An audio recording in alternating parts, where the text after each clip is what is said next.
The massive screen inside Earth Defense Force headquarters lit up with dozens of red dots. They appeared first beyond Neptune's orbit. Then more showed up near Uranus. Admiral James stood tall, his weathered hands clasped behind his back as he watched the approaching signals. His gray eyes showed no fear, only quiet determination.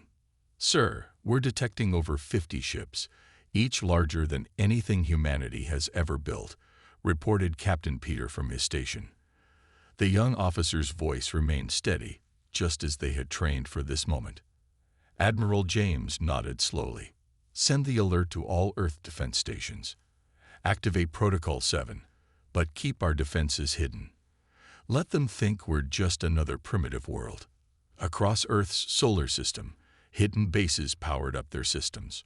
Orbital platforms disappeared under advanced cloaking fields. On the moon's dark side, massive hangar doors silently opened, revealing rows of ships that humanity had built in secret for the past 50 years. The alien fleet took 3 days to reach Mars' orbit. Their massive ships, each one 5 kilometers long, moved with absolute confidence. They made no attempt to hide their approach. Why should they? The Galactic Empire had conquered thousands of worlds this way, and none had ever posed a real challenge. When the first communication came, it was broadcast on all frequencies in perfect English. "Primitive world designated Earth. This is Ambassador Robert of the Galactic Empire. Your world has been chosen for integration into our glorious empire. Prepare to receive our delegation within 6 hours. Resistance is both futile and unnecessary." In the United Nations Emergency Council chamber, representatives from all nations watched the transmission. There was no panic, no chaos. They had prepared for this day since they first detected the Empire's signals decades ago. Admiral James stood before the council, his uniform crisp and perfect. "The Empire expects us to either surrender immediately or respond with primitive weapons. They believe we've only reached basic spaceflight capabilities.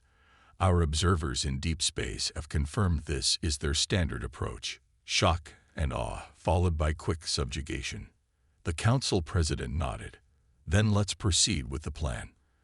Admiral, you have full authority to execute Operation Hidden Hand." 6 hours later, a single Empire shuttle approached Earth. The massive vehicle, easily the size of a 20th-century aircraft carrier, descended through the atmosphere with casual arrogance. It landed at the designated site in the middle of the Pacific Ocean, on a massive floating platform built specifically for this purpose. Ambassador Robert emerged from the shuttle, flanked by his guards. He was human-like in appearance, though his skin had a slight purple tinge, and his eyes were completely black. He wore elaborate robes covered in symbols of rank and authority. Admiral James led Earth's delegation. His simple blue uniform stood in stark contrast to the Empire's ornate outfits. They met in the platform's conference room, a plain space with a single large table. "Your world has been fortunate," Ambassador Robert began, his tone condescending. "The Empire brings civilization, technology, and order to primitive worlds like yours. Your integration will be peaceful if you cooperate. We have thousands of worlds under our protection. Resistance has never succeeded." Admiral James listened politely, his expression neutral. When the ambassador finished, he spoke in a calm, measured voice. "The Earth appreciates your offer, Ambassador Robert. However, we must decline. Earth and its solar system declare themselves a sovereign territory, closed to empire expansion." The ambassador's black eyes widened slightly, the first sign of surprise he'd shown. "Perhaps I wasn't clear. This isn't a negotiation. The Empire doesn't request permission. We have ships in your system that could reduce your cities to ash." "Yes, we've noticed your ships," Admiral James replied. He touched a small device on his wrist, and a holographic display appeared above the table. It showed the Empire fleet's position with perfect detail, including their shield status and weapon readiness. All 57 of them, including the 5 ships trying to hide behind Jupiter's moons.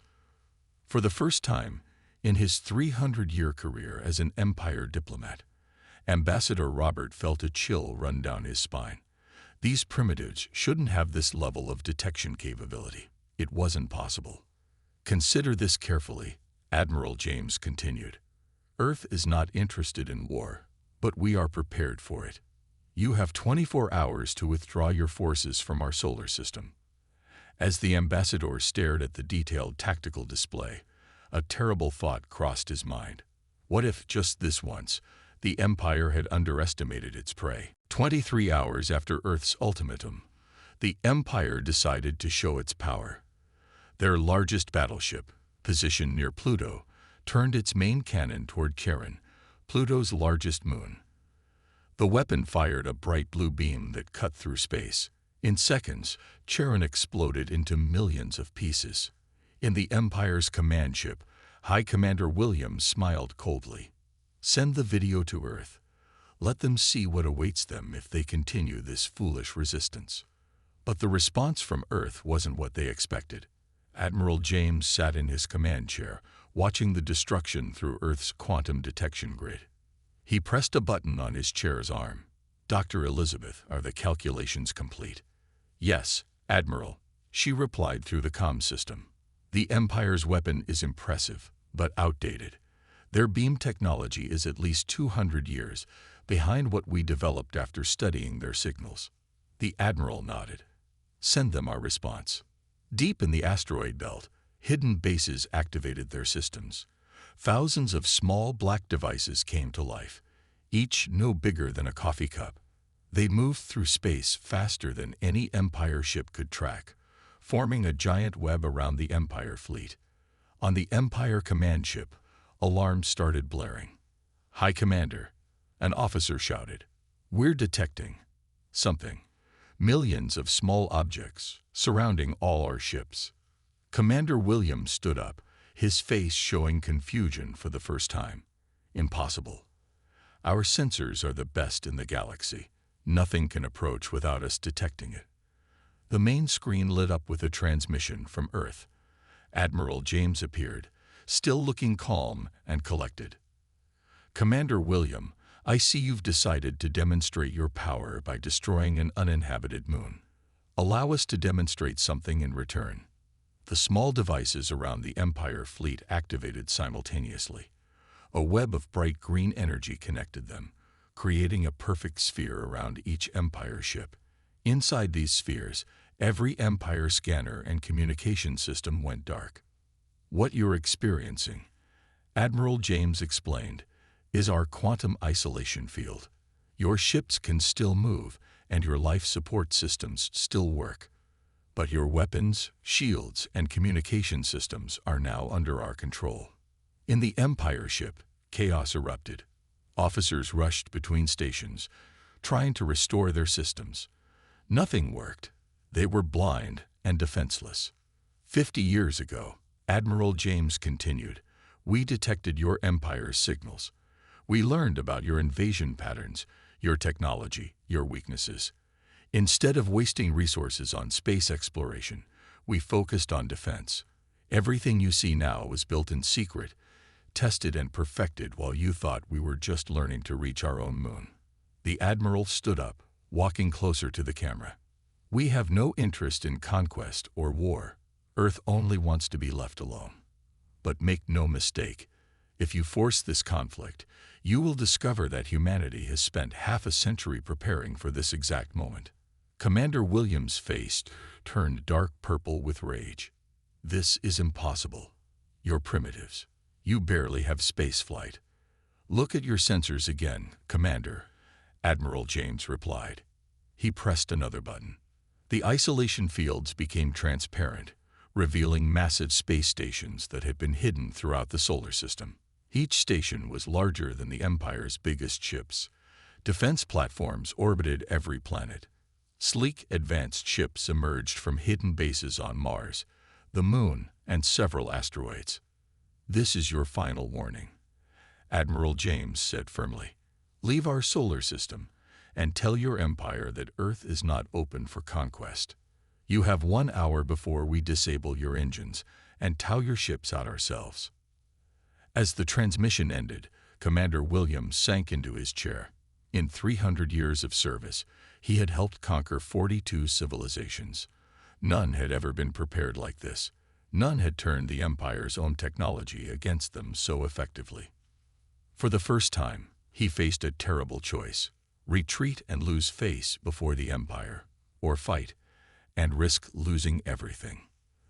The clock was ticking, and Earth's defenses watched silently, ready for either decision. The Empire's answer came with fire and fury. Instead of retreating, Commander William had called for reinforcements.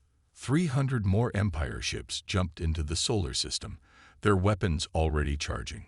So they chose war, Admiral James said quietly. He stood in Earth's main defense command center, surrounded by glowing holographic displays. Activate the planetary shield. Launch all defense fleets. Around Earth, thousands of hidden satellites activated at once. They created a shimmering blue barrier that covered the entire planet like a second atmosphere. On the Moon, massive hangar doors opened in the surface, revealing Earth's hidden ships. The Empire struck first. Their entire fleet fired at once, hundreds of energy beams shooting toward Earth. The combined power could have cracked a planet in half. But when the beams hit Earth's shield, something unexpected happened. The shield didn't just block the attack, it absorbed it. The blue barrier glowed brighter, growing stronger with each hit. Impossible, Commander William shouted, pounding his fist on his chair. Their shield is using our own weapons to power itself. In the command center, Dr. Elizabeth smiled. The Empire never considered that someone would develop technology specifically to counter their weapons. Their energy beams are predictable. We've had 50 years to study them. Admiral James nodded. Launch the drones. From bases hidden in Earth's oceans, swarms of small black drones rose into the sky. Each was controlled by Earth's advanced AI defense system. They moved faster than any human pilot could fly, darting between Empire ships like angry wasps. The Empire fleet tried to shoot them down, but the drones were too quick. They attached themselves to the Empire ships' hulls, drilling through the metal with tiny but powerful lasers. What are they doing to our ships? Commander William demanded, watching as warning lights flashed across his bridge. He got his answer moments later. The drones weren't trying to destroy the ships. They were hacking them. One by one, Empire ships lost control of their systems. Some began firing at each other. Others simply shut down, floating helplessly in space. On Luna Base, Captain Peter coordinated the counterattack. Earth's ships, smaller but far more advanced than the Empire's, moved in perfect formation.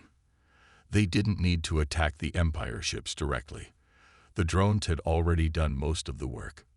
"This is Captain Peter to all Earth ships," he transmitted. "Begin rescue operations. Target the disabled Empire ships first. Remember, these are soldiers following orders.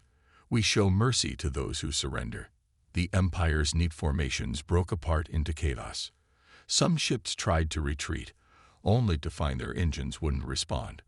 Others attempted to self-destruct, but found those systems locked out by Earth's eye.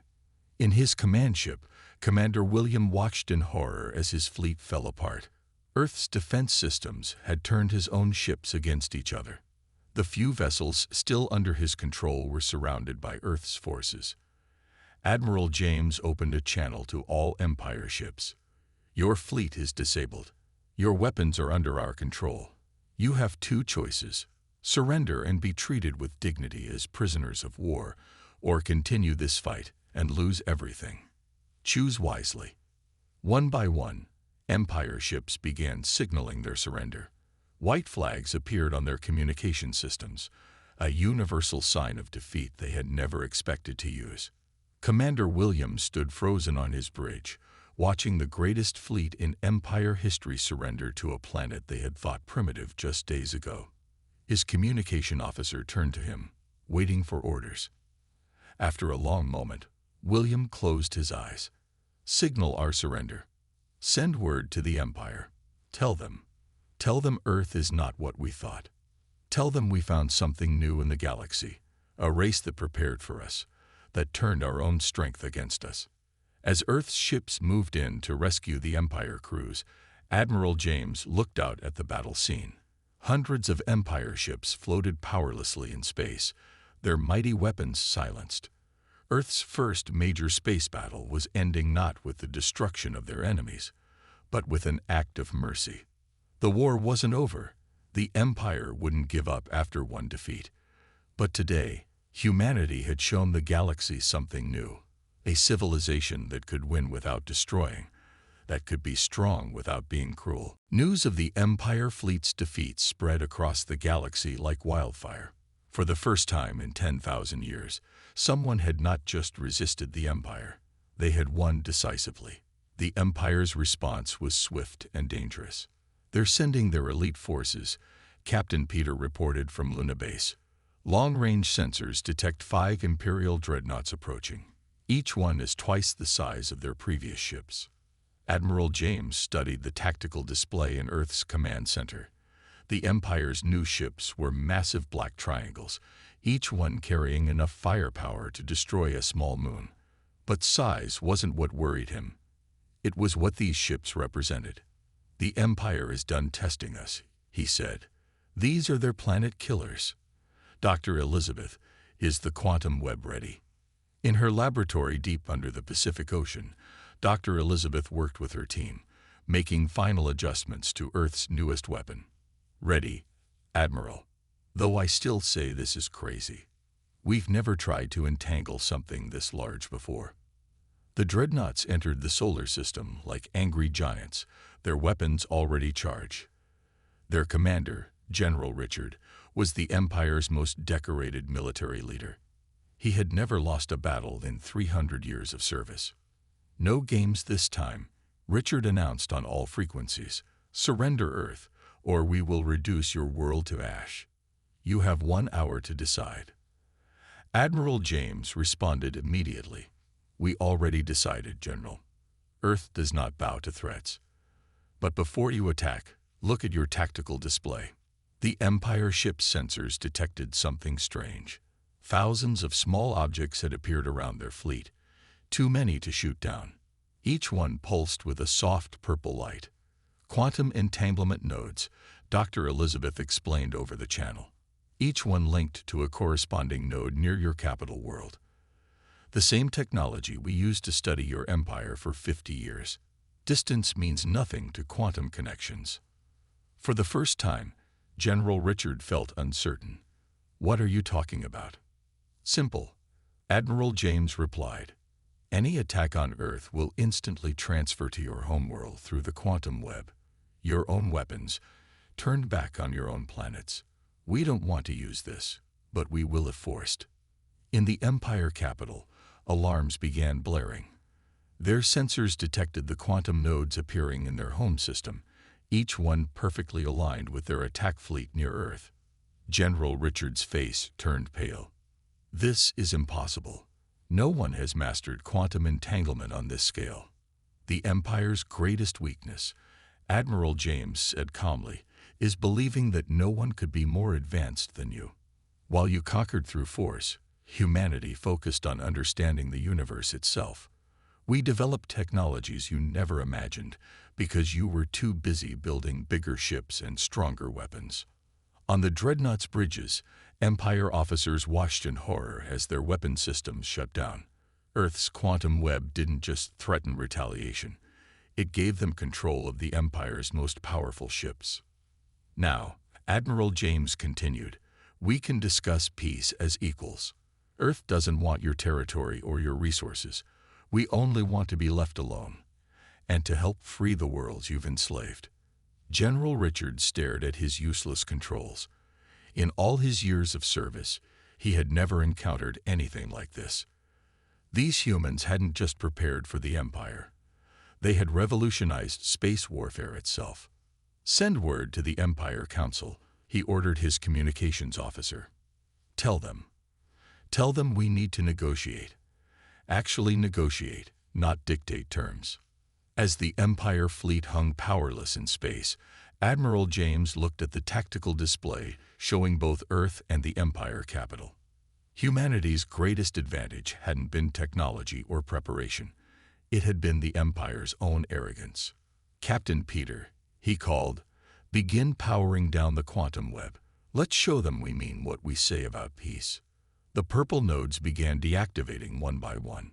Earth was taking the first step toward real peace, showing strength not through force, but through the willingness to end a fight they could have won. The Empire Council was in chaos. For the first time in their history, they faced an enemy they couldn't simply crush. In their grand meeting hall, decorated with the flags of 10,000 conquered worlds, the Council made a terrible decision. Release the World Ender, the Council leader commanded. Earth must be destroyed, no matter the cost. Deep in Empire space, a secret facility activated. The World Ender was their ultimate weapon, a massive ship that could tear apart a planet's core. It had only been used twice in Empire history, and both times had left entire solar systems uninhabitable. Admiral James received the warning from Earth's deep space spies. Dr. Elizabeth, he called through the command center's communication system. How close are we to testing the Spacefold device? We needed another month, she replied, her voice tense. But given the circumstances, we'll have to try it now. The World Ender emerged from hyperspace at the edge of the solar system. It was unlike anything humanity had ever seen. A ship shaped like a massive black spear, crackling with red energy.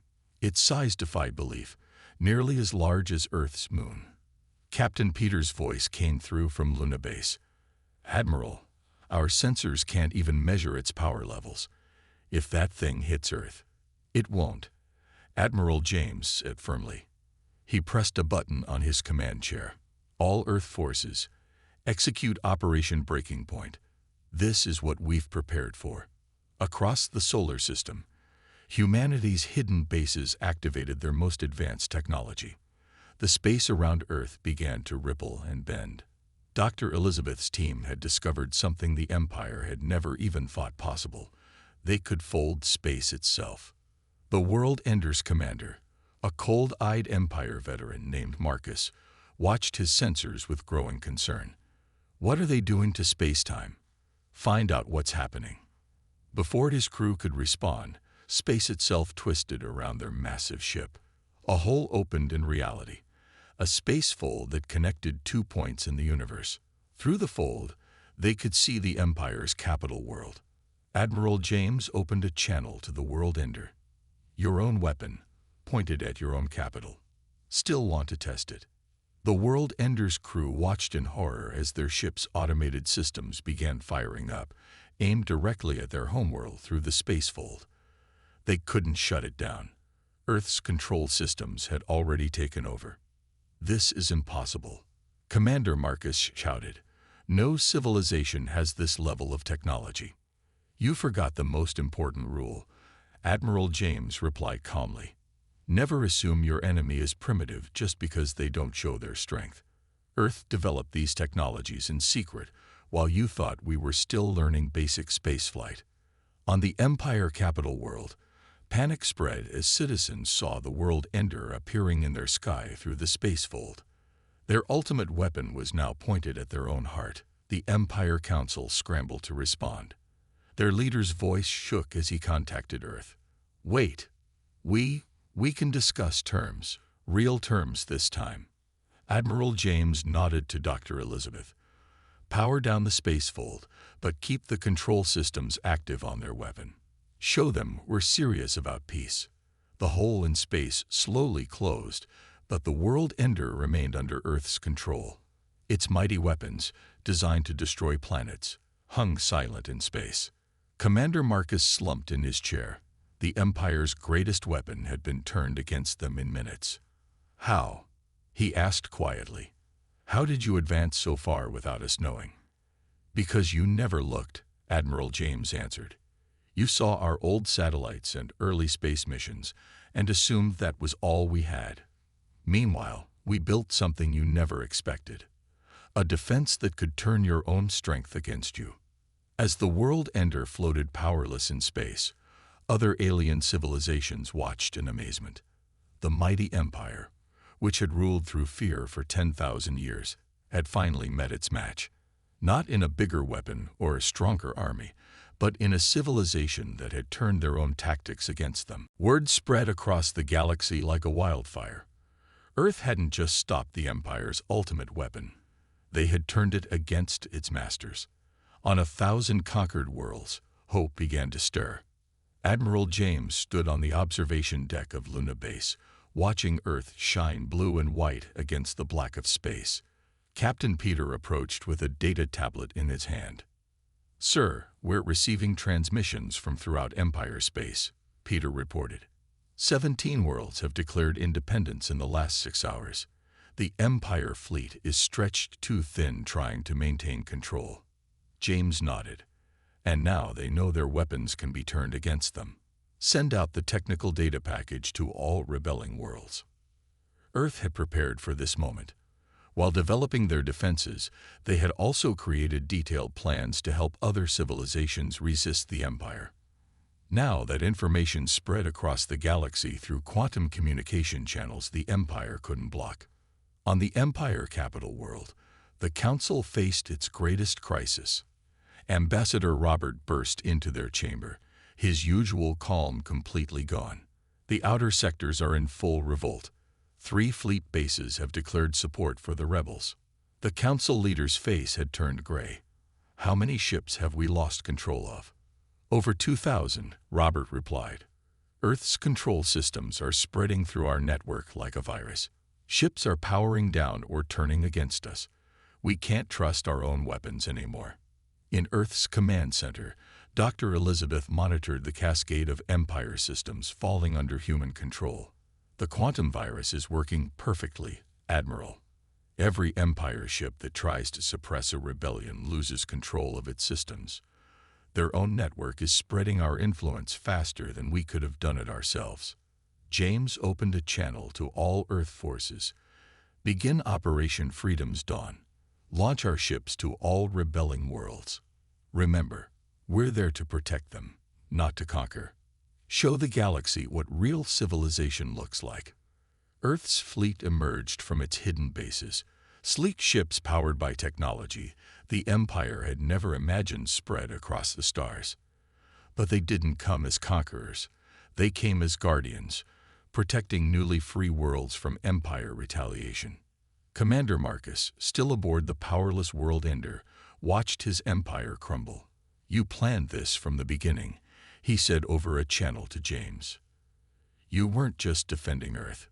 You were waiting for the right moment to free everyone." "Freedom wants to spread," James replied. "We just had to show the galaxy it was possible to stand up to you." The Empire's response fleet was in chaos. When they tried to attack rebelling worlds, their weapons shut down.